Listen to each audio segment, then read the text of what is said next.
जी हमारे साथ देखिए सुरेंद्रपाल जी भी हमारे साथ जुड़े हुए। सुरेंद्रपाल जी नमस्कार। जी नमस्कार। नमस्कार जी, नमस्कार चतुर्वेदी जी। आज आपने फिल्म की शूटिंग से अपना समय निकाला है हमारे लिए, मेट्रो मुंबई के दर्शकों के लिए। मुंबई को एक बार फिर कोरोना डरा रहा है। पुलिस ने जी कमान बिल्कुल संभाल डरा ली रहा है है, बिल्कुल डरा रहा और जगह जगह, हर चौराहे पर, हर गलियों में, हर पब्लिक प्लेसेस पे मुंबई की पुलिस तैनात हो चुकी है। मास्क के लिए है। जी 200 रुपए की पेनल्टी। पहले एक खबर ऐसी आई थी, हम सबसे पहले दर्शकों को साफ कर दें, एक क्लियर कर दें कि मुंबई में कुछ शहरों पे, पुणे, अमरावती, अकोला, ऐसे शहरों में पेनल्टी ना मास्क नहीं लगाने पर 1000 रुपए है। लेकिन मुंबई करों के लिए यह बात बिल्कुल, अगर खबर फैलाई गई है तो अफवाह है। मुंबई में सिर्फ 200 रुपए की पेनल्टी लगाई जा रही है। हाँ, दंडात्मक कार्रवाई मतलब पुलिस आपको पुलिस स्टेशन में ले जाकर के कुछ घंटे बिठा सकती है, ओपन जेल में रख सकती है अगर आपने मास्क नहीं पहना है। और इसलिए कि फिर से मुंबई को लॉकडाउन की स्थिति न झेलनी पड़े, और उस स्थिति से बचने के लिए मुंबई को पुलिस के हवाले किया गया है, कोरोना से बचाने के लिए। सुरेंद्रपाल जी, क्या लगता है कि मुंबई की पुलिस हमें उस स्थिति से बचा लेगी, या फिर एक बार मुंबई को कोरोना के चलते लॉकडाउन में जाना पड़ेगा? चतुर्वेदी जी, सबसे पहले तो मैं अपने दर्शकों को ये कहना चाहूंगा जी कि भाई जो सरकार ने गाइडलाइन दे रखी है, जी पहली बात तो फॉलो करें। जी देखिए, हम कलाकार लोग भी जो हैं, कोई ऐसे नहीं है कि हमको कोरोना नहीं होगा, या पुलिस वालों को नहीं होगा, या मेडिकल वर्कर्स को नहीं होगा। कोरोना किसी को भी हो सकता है और कहीं भी हो सकता है। जी जी जी और इस वक्त कोरोना जिस तरह से फैल रहा है और जिस तरह से इसके आफ्टर इफेक्ट्स हैं, वो इतने खतरनाक हैं कि मैं आपको बता नहीं सकता हूं। मैं आज भी देख रहा हूं कि बहुत ज्यादा लोग कह रहे हैं कि मौतें कम हो रही हैं, इसका प्रभाव इतना ज्यादा नहीं है। लेकिन मैं अपने दर्शकों को ये बताना चाहता हूं कि भाई, कोरोना अभी भी देश में से निकला नहीं है। नहीं है। कोरोना वही का वही है। जिस तरह से लोग लापरवाही करके बिना मास्क पहने हुए सड़कों पर घूमते रहते हैं, ट्रेनों में चढ़ते रहते हैं, रेस्टोरेंट में जाते रहते हैं, ऐसा ना करें। सरकार आपको बचाना चाहती है। मैं किसी पार्टी का प्रवक्ता नहीं हूं, ना ही मैं किसी पार्टी का के फेवर में बोल रहा हूं। जी जी मैं जनता के फेवर में बोल रहा हूं। जनता को बचाना चाहता हूं, अपने देश के लोगों को बचाना चाहता हूं। शायद इसलिए कह रहा हूं कि आप लोग जो हैं, अपना गवर्नमेंट के द्वारा जो गाइडलाइन है उसको फॉलो करें। देखिए, बंबई में अगर दोबारा लॉकडाउन हो गया, अगर हम लोग ने इन चीजों को फॉलो नहीं किया, देखिए फॉलो करना हमें बहुत जरूरी है, इट्स मस्ट, और नहीं करेंगे तो हमें इसके परिणाम भी भुगतने पड़ेंगे। जिस तरह से आज हमें करीब 11 महीने हो गए हैं हम लोगों को लॉकडाउन में रहते रहते, जी जब से बंबई बंद हुआ है। कहने का मतलब यह है कि पूरी तरह से खुला नहीं। जिस तरह से सरकार ने ट्रेन को खोला, जिस तरह से रेस्टोरेंटों को खोलना शुरू किया, तो मैंने देखा वहां पे भीड़ें इकट्ठी होनी शुरू हो गई। लोगों में भी इतनी ज्यादा भीड़ होने लगी लोगों की कि कहीं ना कहीं से वो जो कोरोना का जो संक्रमण था, वो भयंकर रूप से फैलना फिर से शुरू हो रहा था। जी और मैं अपने दर्शकों को यह भी बताना चाहता हूं कि हमारा जो वर्ल्ड हेल्थ ऑर्गेनाइजेशन है, वो भी कोरोना के बारे में असली तथ्य सामने नहीं ला पाया है। कोरोना का जो संक्रमण है वो आपके लंग्स में ही नहीं फैलता है, आपको स्टमक में भी चला जाता है, कई बार आपके ब्रेन में चला जाता है और वो मौत का कारण बन जाता है। कई बार स्टमक में चला जाता है तो वो मौत का कारण बन जाता है। कई कारण हैं इसका। इतना सोचें कि सिर्फ सर्दी जुकाम खांसी हुई और कोरोना अंदर आ गया, ऐसा नहीं है, ऐसा नहीं है। कोरोना का साइड इफेक्ट्स बहुत खतरनाक है। इसलिए मेरी हाथ जोड़कर विनती है सभी अपने देशवासियों से कि सरकार द्वारा जो छोटी छोटी सी, सरकार आपसे कुछ मांग नहीं रही है, कुछ नहीं मांग रही है, सिर्फ आपका जीवन बचाना चाहती है। उसके लिए कह रही है कि जी मास्क, आप लोग घर से बाहर निकले तो मास्क लगा के निकले, किसी भी भीड़ भाड़ वाली जगह में जाए, ये नहीं है कि मास्क को खींच दिया, मास्क को निकाल दिया। अच्छी क्वालिटी का मास्क आप लगाइए ताकि आपका जीवन सुरक्षित रहे, आप सुरक्षित रहे, आपका परिवार सुरक्षित रहे।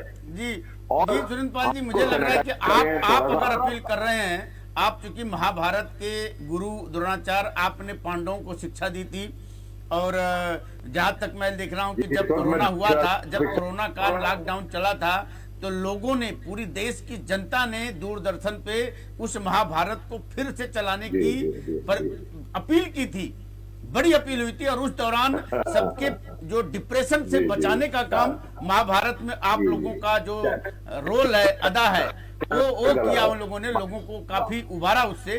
तो मैं समझता हूँ अगर आप अच्छे तरीके से जो आज अपील कर रहे हैं उस पर जनता जरूर अमल करेगी। लेकिन एक मेरे अंदर सवाल पैदा उठता है, कुछ लोगों के मन में होता है कि कोरोना नाम की कोई बीमारी नहीं है, कुछ लोगों के मन में पता है कि कोरोना खाली एक दहशत का निर्माण किया गया है। देखिए मैं जो बोल रहा हूँ, ऐसी बातें जो चलती है, हम मीडिया पे चल के बात आज क्लियरिफिकेशन करना चाहते हैं कि कोरोना है, लेकिन उसका जो अगर वो कोरोना आपके डेप्थ में चला गया तो आपके लिए बहुत ही ज्यादा घातक हो सकता है।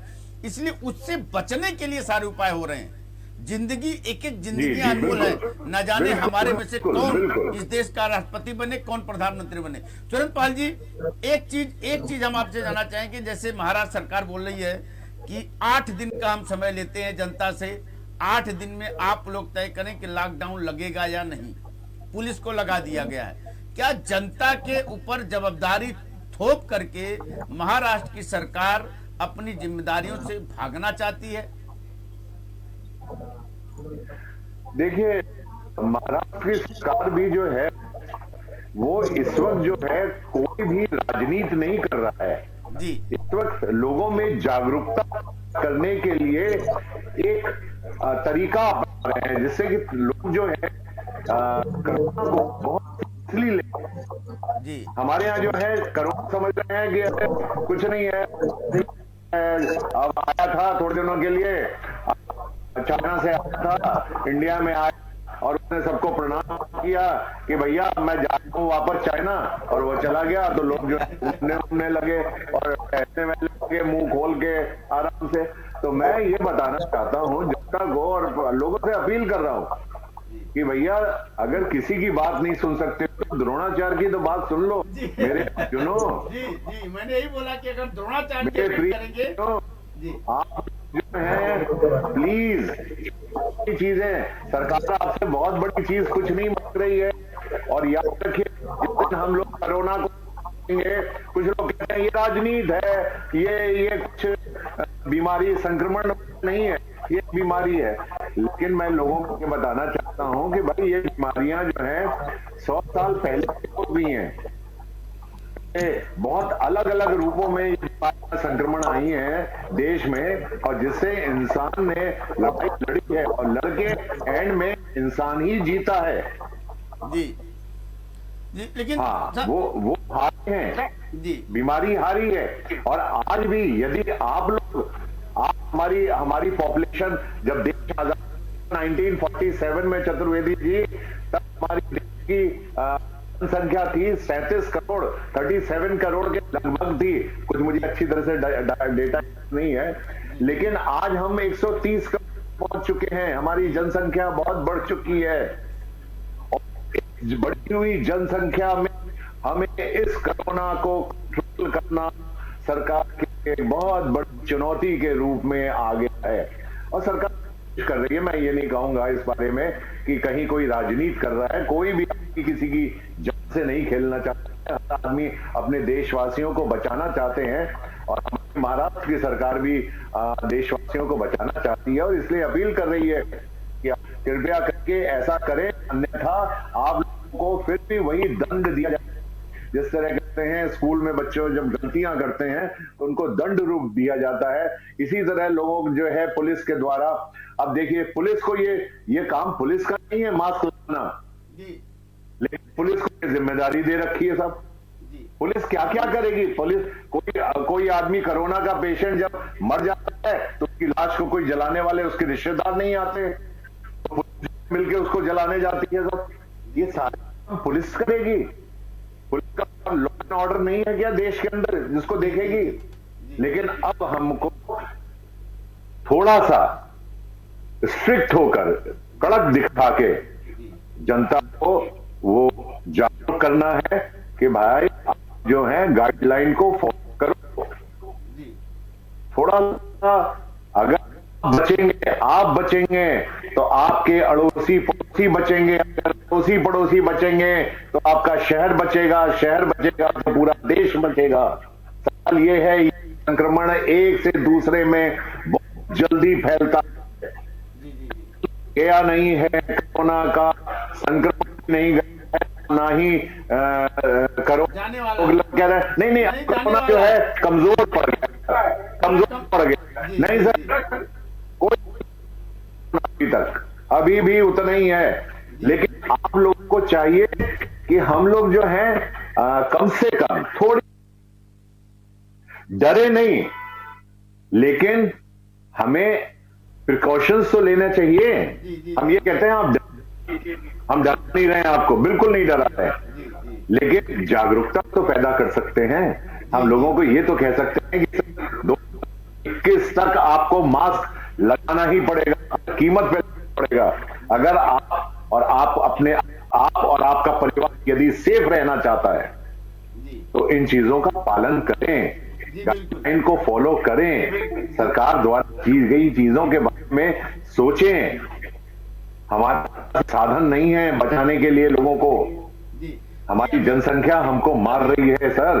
बिल्कुल बिल्कुल, द्रोणाचार्य जी चतुर्वेदी जी बोलिए। द्रोणाचार्य जी की अपील है कि हमें सतर्क रहना है, हमें अपना जीवन, अपने परिवार का जीवन, साथ में भारत के देश की मुंबई शहर बचेगा तो देश बचेगा। मानी हर एक नागरिक का जीवन इंपॉर्टेंट है।